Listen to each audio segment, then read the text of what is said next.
Hey guys, and welcome back to another video, and it's going to be a full day in the life video. It's been a little while since I've done a video like this for you guys, so I thought I better get one done. So it's bright and early. It's just coming up to 5:30 in the morning, and I'm en route to get my cardio done. Something a little bit different from what I'm doing last prep. Now, to me, it completely baffled me why I was doing this previously, but I used to drive up to the gym, which is literally 10 minutes up the road from me. But now, as you can see, I'm walking up to the gym. That way it allows me to get my steps in that I need to get in, and then I can get to the gym, do my cardio, and it's killing two birds with one stone. It's a bit of a no-brainer. I don't know why I didn't think of this earlier, but it is what it is. So, as I said, just walking up to the gym now takes me literally 10 minutes to walk up there. I've got 20 minutes of Stairmaster to do, and then afterwards I'm going to go over my quarter turns. I'm going to show you guys my quarter turns, but I'm going to keep my individual routine out of the video because I want to keep it quiet, simply because I have a song that I'm using for my routine, and I haven't heard anybody yet use this song. I've been to quite a few shows since last year and this year, and I haven't heard anybody playing this song yet. And the last thing I want to do is jinx myself and shoot myself in the foot and put the song out there for you guys to see, and then somebody likes it and then uses it before I get on stage. So I'm going to keep my individual routine a bit on the down low. I'm not going to show you guys that, but like I say, I'm just on the way to the gym now, get the cardio done, and I'll catch you guys when we're up there. Right guys, so just wrapped up 20 minutes on the Stairmaster. Probably going to push that up next week to 30 minutes. So I'm doing currently 5 sessions per week at 20 minutes, but I feel like my adaptive responses are starting to adapt to that intensity and volume now. So I'm probably going to increment up the duration of my cardio. So like I said, about 30 minutes per week, but I'll do that next week. I'm not going to do it as of yet because, like I say, I'm ahead of schedule with things. My prediction was to hit 208 by this Sunday. I'm 209 at the moment, and it's Thursday. I'm pretty confident that I'm going to hit that 208, even maybe 207 by Sunday. If that's the case, I might not have to go up as much. Obviously, for me, essentially, I would try and keep my cardio duration as low as possible, because from previous experience, so this is anecdotally speaking, I know that it takes a lot out of my legs, and my legs become very, very heavy, and it takes a lot longer for like the DOMs to offset. And I know that last show that I'd done, it was around about 3 weeks out until my legs really started to come in and the condition and separation was there. So if I can, I'll hold out for as long as I can with the cardio, or like up in the cardio length. But anyway, that's all done. I will decide what I'm going to do come Sunday and my check-in. But for now, let's go over the quarter turns.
Okay, so we've got meal number 2, which is going to be my pre-workout meal of the day. It's 100 grams of oats, we've got 30 grams of cocoa chocolate, and 40 grams of isolate whey, which is the salted caramel flavour. I've also got a little bit of sea salt on there, and then some cinnamon. Now, my first meal of the day, this is the second meal, was just some eggs. I had 2 whole eggs and then 4 egg whites with some vegetables. Those vegetables consisted of mushrooms, onions, spinach and courgettes. But I left that meal out because it was just pretty simple and pretty boring. So I thought I'd wait till we get to my pre-workout meal. And that first meal was what broke my fast around about 8, half 8 in the morning. It's a little bit later than usual. Normally I would eat my first meal around about 7 o'clock, just because I always have been doing it that way. But because I was doing a bit of posing this morning, obviously I was a little bit behind on time, so I broke my fast around about 8, half 8 this morning, so it's no real biggie. With my pre-workout meal, I always like to have a glass. I've got about 400-500 ml of Vascumax Pro, which is the cherry cola flavour, and I like to just have this with my pre-workout meal because the Vascumax is what helps with vasodilation. It's going to help expand the blood vessels, so I get better blood circulation. It's going to help with the partitioning of these carbohydrates, so it's going to increase my ability to get that mind and muscle connection as soon as I initiate the session. So as soon as I get in there, I've got better blood flow, better vasodilation, the carbohydrates, the cellular hydration because of all the electrolytes and the water, etc. It just means that as soon as I begin my training session, I have that better ability to get everything contracted more efficiently. So that's just what I like to do. I also take 1 capsule of the Maximize just to help improve the absorption and the bioavailability of the supplements that are inside the Vascumax Pro, and also some of the nutrients that I'm intaking, and then 3 capsules of Glycomax, and that is me. I'm just going to go over a couple of check-ins before I head off down to the gym. Today we've got a push A session, and what I'm going to do is, because quite a few people have been asking me what do I normally do when it comes to like my exercise selection, exercise rotation, order, all those sort of variables. I'm going to do a video I'm going to do after this part, discussing my breakdown and my philosophy of training programming, how I like to approach my training program, what I normally do, and how you could probably gain some information out of this to implement into your own training programming. So I'll do that when I get back from the gym, so I'll catch you guys in a little bit. Alright guys, so just got back from the gym. Today was a really good session. It was a push session today. Considering that I've dropped 3 pounds this week, strength is still relatively good. Haven't had to drop any volume or any sets as of yet. I think I will be making some manipulations to some of my exercises and some of my sets going forward. More so, I won't actually be dropping the sets, like reducing them. It'll be just making some manipulations to those rest pause and royal sets. So I'll be just changing the rest pause sets to straight sets, simply because with the rest pause sets and the royal sets, I'm having like 2 or 3 failure points where I'm noticing that my ability to recover efficiently from session to session with those 3 failure points, it's becoming somewhat compromised as body weight's dropping, calories are dropping, and obviously energy expenditure is increasing. So I'll probably just take out a couple of the rest pause sets and then rotate them for straight sets going forward next week. But other than that, like I say, I'm still averaging around about 17-18 sets per exercise, which is absolutely brilliant. I'm satisfied with that at the moment. But anyway, like I said earlier on, while I'm waiting for my post-workout meal to cook, I always like to give myself at least an hour and a half before I eat my post-workout meal, just to literally allow for that sympathetic tone to decrease. But yeah, I say we're going to delve into programming for a push session, what I like to do for my push session and how I like to program my sessions. And obviously hopefully you guys might be able to take some information away from this and some notes and implement them into your own programs. Now obviously the first thing that I want to get off my chest and make very, very clear for all of you out there, that obviously what I'm going to tell you guys is anecdotally speaking. So this is what I have found that works for me. Obviously I need to look at this from a pragmatic standpoint, that everybody is completely individual. Everybody's mechanics is, you know, an individualistic thing. So what might work for me isn't essentially going to work for you. But what you could potentially do is take some of the information away from how I program my sessions, and then make some tweaks with some of the things that you're already doing and integrate them together, and then hopefully make your sessions more beneficial and allow you to eke more out of those exercises. So I say we're going to run through exactly what I'm doing. I've got my logbook here in front of me. Also another key thing, if you want to make sure that you're progressing week after week and mesocycle after mesocycle, it's absolutely imperative that you do have a logbook, because I always say if you don't measure it, then how can you manage it? So if you don't log, I definitely advise you to get a logbook and start logging your training sessions. But anyway, delving into how I like to program my push sessions. So starting off, I always like to front load with all the mechanical tension work. So that will be the compound exercises, things that will be like dumbbell press, bench press, or anything that's plate loaded. So for me personally, my goal is to bring up, in my off season, it was to bring up my clavicle. So that's all like the collarbone, for lack of better words. So for me, I wanted to add more fullness and bring up those clavicle fibers. So I always like to start off my session with some kind of incline variation. So in this session, I've done an incline Arsenal strength press. Obviously, if you don't know what any of these exercises are, just go look them up on Google or on YouTube. So I start off with an incline Arsenal press, and like I say, because that's going to work obviously the pec minor and the clavicle region. And then I will move on to a flat dumbbell press. The reason why I like to do my dumbbell presses exercises after, so my second exercise in, is simply because the amount of energy that I have to exert just warming up and picking the dumbbells, if it was front loaded, so my first exercise, it's just way too much, and it's wasted energy and it's wasted resources. So essentially what I like to do, and my philosophy is, if I do an incline Arsenal strength press, I can do all my warm-up sets on there, do my working sets and my back load, and then when I go on to the dumbbell press, like my GH joint and my shoulder girdle and my pecs and everything are all fired up, there's blood flowing, they're nice and like protected, and they're ready for the actual working set. So when it goes to when I come to the dumbbells, I can just go straight in, or I could do 1 or 2 warm-up sets instead of having to do 5 or 6, where I'm just going to waste all that energy trying to pick the dumbbells up and getting them in place, especially when you're somebody who's moving like 70-80 kilo dumbbells. That's a lot of energy that you're going to exert just getting them into place. So that's just my philosophy with how I like to put my dumbbell exercises into my program.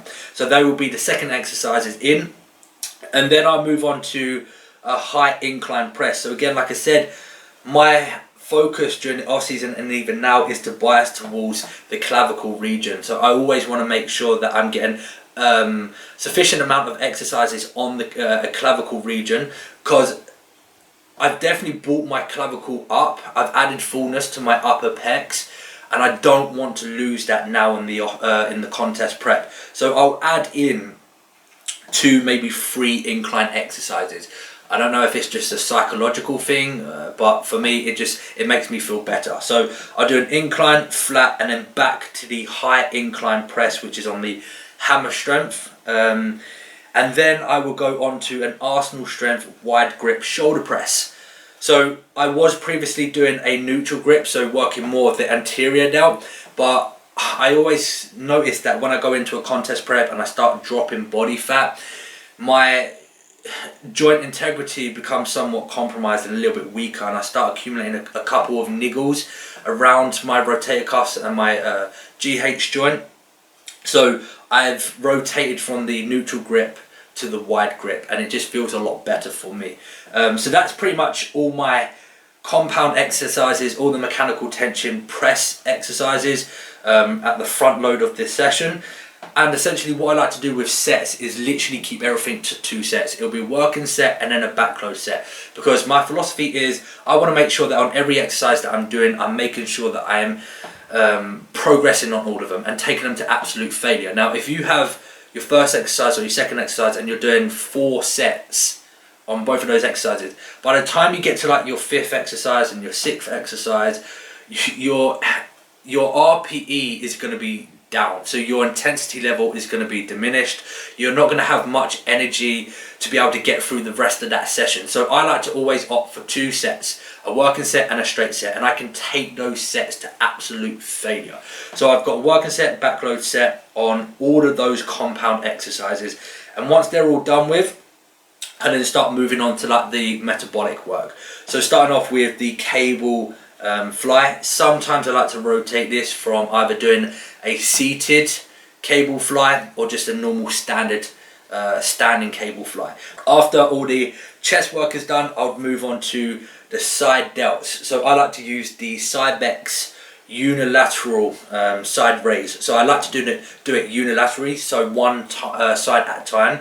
This just allows me to have more stability, because my spare hand I can push up against something that creates more stability and more force production out of my side delt. And it allows me also to get the leverage a lot shorter. So instead of the pad being all the way down here on like my forearm, I can have it a little bit higher up on the humerus arm, and then that's the upper arm, and then that way I can actually create more force production, and it makes the exercise more efficient, and I can actually eke more out of the actual muscle and take it to failure on more volume.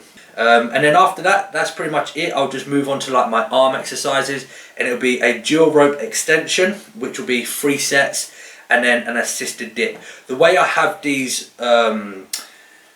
positioned, or the order that I have them in, is simply because the dual rope extension allows me to work the tricep through the concentric range. So as I'm fully locking out the elbow, that's taking the tricep to the shortest point. So I'm taking the muscle to its shortest range, which is the concentric, and I can absolutely take that to failure. And then I move to the Cybex assisted dip. And with this I do a rest pause set again, and that allows me to hit it in 3 failure points, but I'm working on the eccentric. So as I'm coming up, I like to hold it there and really stretch out and lengthen the tricep, and then obviously extend, and the same again, and then that way it allows me to eke out and take the tricep to absolutely failure through the entire range of motion. So that's just my philosophy behind that, and that's pretty much how I would always program my chest sessions or any kind of push session. So anyway, that's pretty much it, guys. I'm going to wrap up this video here. Hopefully you enjoyed this video. Hopefully that gives you a couple of tips to take away in regards to programming your sessions. And as always, if you have any questions in regards to anything at all, feel free to drop some comments down below. I think the whole idea with the YouTube channel is for us to all bounce off of one another and learn off of one another. So obviously I want to try and provide informative content for you guys to help educate you, so that you can adapt and progress to the best of your ability. But then I always want to learn from you. So if you have any queries or any questions or whatever, and any suggestions, send them over to me. Drop some comments down below. And I'll be grateful to receive those questions or suggestions or whatever it is. Other than that, guys, hope you did enjoy this video. If you did, give it a thumbs up, and I'll see you all on the next video. Cheers, guys.